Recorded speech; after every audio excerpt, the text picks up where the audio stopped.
মুক্তির পর প্রেক্ষাগৃহে ঝড় তুলেছিল সুকুমারের দক্ষিণী ছবি পুষ্পা দ্য রাইজ। 2021 সালে করোনা পরবর্তী সময়ে মূলত ছবিটি দিয়েই ভারতীয় সিনেমা দর্শক ফিরেছিল। এরপর থেকে অপেক্ষায় ছিল পরের কিস্তির। কয়েক দফা পেছানোর পর অবশেষে আগামী 6 ডিসেম্বর আসছে পুষ্পা দ্য রুল। ভারতীয় গণমাধ্যম ইন্ডিয়া টুডে জানিয়েছে, মুক্তির আগেই 1000 কোটির বেশি রুপি আয় করেছে পুষ্পা 2। মুক্তির আগেই পুষ্পা 2 এই বিপুল আয় করেছে মূলত বিভিন্ন সত্ত্ব বিক্রি করে। ফলে এই ছবি যে মুক্তির আগে ব্লকবাস্টার তা বলাই যায়। সূত্রের খবর অনুযায়ী 500 কোটি রুপি বাজেটে তৈরি হয়েছে পুষ্পা 2, কিন্তু এখন পর্যন্ত এই ছবি প্রযোজনা সংস্থা তার ঘরে দ্বিগুণ টাকা ফিরিয়ে নিয়েছে।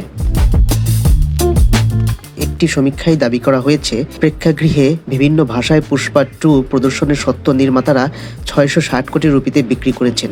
এর মধ্যে তেলেগু ভাষায় সত্ত্ব বিক্রি করা হয়েছে 220 কোটি রুপিতে। ছবির হিন্দি সংস্করণের সত্ত্ব বিক্রি করা হয়েছে 200 কোটি রুপিতে। অন্যদিকে তামিল ভাষার জন্য নির্মাতারা নিয়েছেন 50 কোটি রুপি। আন্তর্জাতিক পরিবেশনায় সত্ত্ব বিক্রি করা হয়েছে 140 কোটি রুপিতে। এখানেই শেষ নয়, এই ছবিটি ওটিটি, স্যাটেলাইট ও সঙ্গীতের সত্ত্ব বিক্রি হয়েছে মোট 425 কোটি রুপিতে। একটি ওটিটি মাধ্যম ছবিটি 275 কোটি রুপিতে কিনেছেন।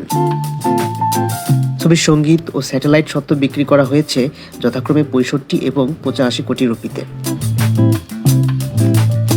ইদানিং ছবি মুক্তির আগে তার সত্ত্ব বিক্রি হয়ে যাওয়া নতুন ঘটনা নয়। তবে দাবি হচ্ছে, এখন পর্যন্ত মুক্তির আগে কোনো ভারতীয় ছবি পুষ্পা 2 এর মতো ব্যবসা করতে পারেনি। মুক্তির পর ছবিটি যে দেশে বক্স অফিসে নতুন নজির করতে পারে সেই দাবিও করেছেন সিনেমা ব্যবসা বিশেষজ্ঞরা। পুষ্পা দ্য রাইজের আইটেম গানে ঝড় তুলেছিলেন সামান্থা রুথ প্রভু। ছবির সিকুয়েল ড্যান্স নাম্বার নিয়েও তাই ভক্তদের আগ্রহের কমতি নেই। এবারের আসরে নামছে শ্রীলীলা দক্ষিণী অভিনেত্রী। এবার তার আইটেম সঙ্গে ঝড় তুলতে চলেছে ছবিটি। সঙ্গে থাকছেন পুষ্পা অর্থাৎ আল্লু অর্জুন। 24 নভেম্বর রবিবার সন্ধ্যা 7টা 2 মিনিটে সোশ্যাল মিডিয়ায় মুক্তি পাচ্ছে কিসিক নামে এই আইটেম গানটি, যেখানে দেখা যাবে দক্ষিণী অভিনেত্রী শ্রীলীলাকে।